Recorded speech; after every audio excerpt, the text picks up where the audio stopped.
Texas Congressman Lance Gooden sits on the House Judiciary Committee and will be on hand at today's hearing with FBI Director Christopher Wray. He's going to testify before that committee later today, and he joins us now.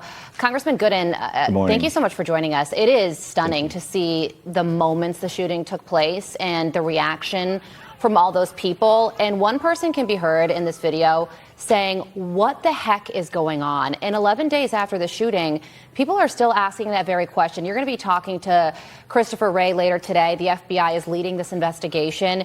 What are your expectations on the amount of answers and information that he'll be able to provide? Well, I'd love for this to be a better hearing than the one we had 2 days ago with the Secret Service director. I really hope that the director will come to us with answers, with a plan to make us feel better about what the FBI is doing. We have so many examples of mishandling of investigations, of corruption at the FBI, that my constituents and many of my colleagues as well are very suspect of whatever the FBI comes up with. But it's my hope today that Director Wray will be forthcoming, that he will answer the questions that we have for him, that he will slightly put our mind at ease if that's possible. But I will continue to call for a special commission that is appointed by Speaker Johnson and that is bipartisan and that is run by elected officials in the House of Representatives and the Senate, because I think the American people need to know that there's more than just the FBI looking into this. It's very serious. It's frankly appalling and embarrassing as a nation that we have such terrible security for our former and current presidents. I've got to believe that we can do better. I do think that we will have some answers today, and I'm hoping for the best at this hearing among the Judiciary Committee members. Okay, Congressman, but what specific questions do you have for Christopher Wray, specifically when it comes to the background, motive, all that for the shooter himself?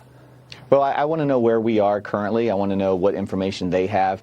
I want to know what the plan is. I want to know what resignations are taking place. I want to know who's going to be held accountable, how this is not going to happen again. And I don't want any secrets. The American people are tired of tragedies and incidents taking place where we have questions and conspiracy theories for many years to come, unanswered questions that linger on for decades. We don't need this. We need to get behind this. We need to get past this, rather, and get the information that the American people deserve so this never happens again. It shouldn't have happened in the first place, but I think anything is on the table today. I don't expect it to be fiery, but it potentially could be. But there is bipartisan outrage that what took place in Pennsylvania. We want to be sure that doesn't happen again. Yeah, terrible circumstances, but seeing the bipartisanship during the Secret Service director's hearing was heartening. What do you think about the Secret Service now recommending Donald Trump no longer hold outdoor rallies?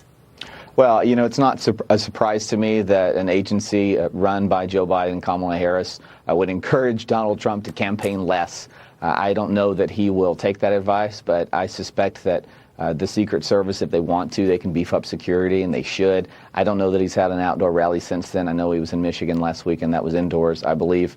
But I'm just not really interested in any agency run by Joe Biden telling Donald Trump how to campaign. And so I appreciate any suggestions they have for his security. But when it comes to how Donald Trump is going to campaign, then that's what Donald Trump's going to do. And I would be very reluctant to give him any pointers when it comes to communicating with the voters. Quickly, before we let you go, Congressman, Joe Biden set to address the nation from the Oval tonight. What are you expecting in this speech?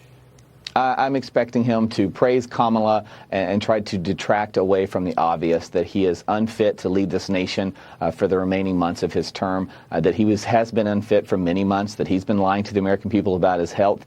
He and Kamala Harris have promoted this lie to the American people for years now, and now we all get it, and now we all know, and we all saw what happened at that debate and what's happened since. I suspect he will make excuses for his poor record. The reason he's going to be thrown out of office and this administration will be replaced after November is because of the failures at the border, because of the terrible economy, because of the lies to the American people that he has pushed along with his vice president. I suspect that he will heap praise on her and detract from his failed record, and I suspect that the American people will not fall for it. The age may be different, but the record, the policy is the same. Congressman Lance Gooden, thanks for your time this morning. Congressman. We appreciate it.